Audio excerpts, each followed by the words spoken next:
When people see Bitcoin down over 40% since its all-time high, most of them become extremely fearful and they start thinking, what if it keeps going lower? What if Bitcoin is dead forever?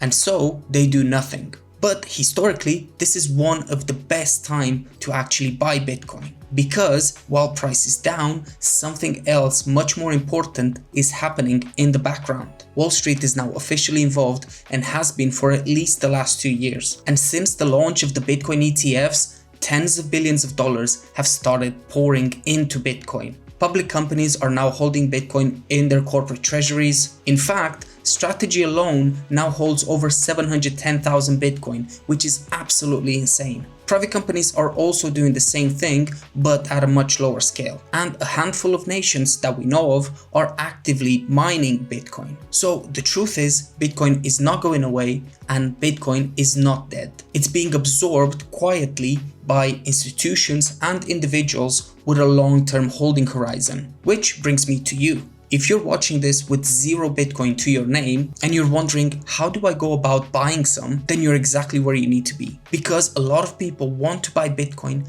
but they freeze when it comes to the process. They hear about wallets, exchanges, security, fees, and so much more, which feels confusing, and that's completely normal. So let's simplify this for you. And by the end of this video, you will know exactly how and where to buy your first Bitcoin from and do so safely. Let's start with step 1, which is the most important step. You need to choose an exchange where to buy the Bitcoin from. This step actually matters more than most people realize, because the last thing you want is to send your hard-earned money to a sketchy platform and never see it again. So I would suggest take your time here and try to stick to maybe Bitcoin-only platforms that have a very good reputation, like Strike, River, Amber, and so many more out there. Just be aware that some of them are only available in certain countries. But what you're really looking for is this: strong security, easy deposits and withdrawals, low fees and tight spreads, clear regulation, and decent customer support just in case. So nothing fancy, just reliable. And once you choose an exchange,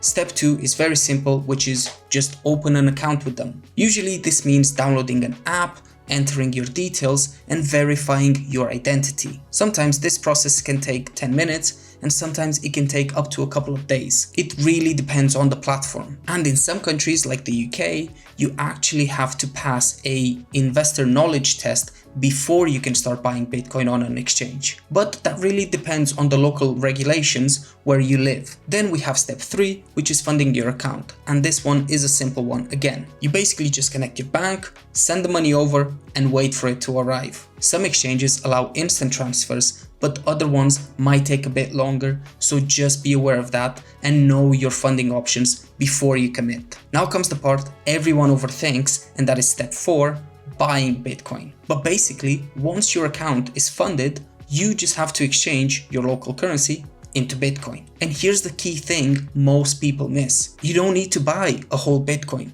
Not even close. You can buy fractions of a Bitcoin called Satoshis or Sats. And 1 Bitcoin is equal to 100 million Sats, the same way $1 is equal to 100 cents. Which means you can buy $50 or $5 worth of Bitcoin. In fact, on Strike, you can buy as little as 1 cent worth of Bitcoin. So really, you shouldn't fear the price of a whole Bitcoin the same way you're not put off buying beef just because of how much a whole cow costs. Just buy as much as you can afford, because this is not about going all in, it's about getting off zero. And then comes the step that most beginners skip, but you shouldn't, and that is step 5, cold storage. Leaving your Bitcoin on an exchange long term means you don't fully control it. So once you've bought your Bitcoin, the safest thing to do is to just withdraw it to your own wallet. Ideally, it would be a hardware wallet, but even a mobile wallet that only you control is still okay for small amounts of Bitcoin. In terms of hardware wallets, some of the best options out there are Coldcard,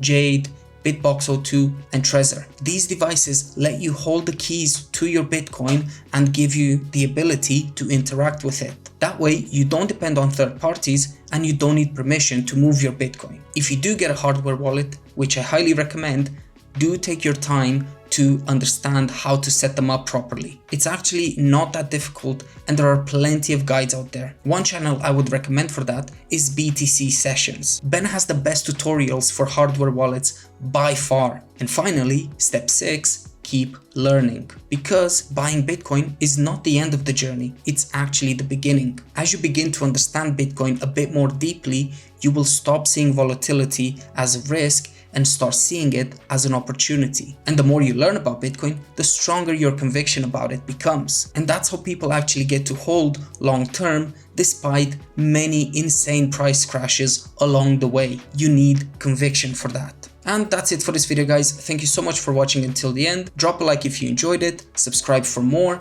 and comment your thoughts below. Until next time, keep stacking, keep hodling, and remember that a Bitcoin DCA keeps poverty away.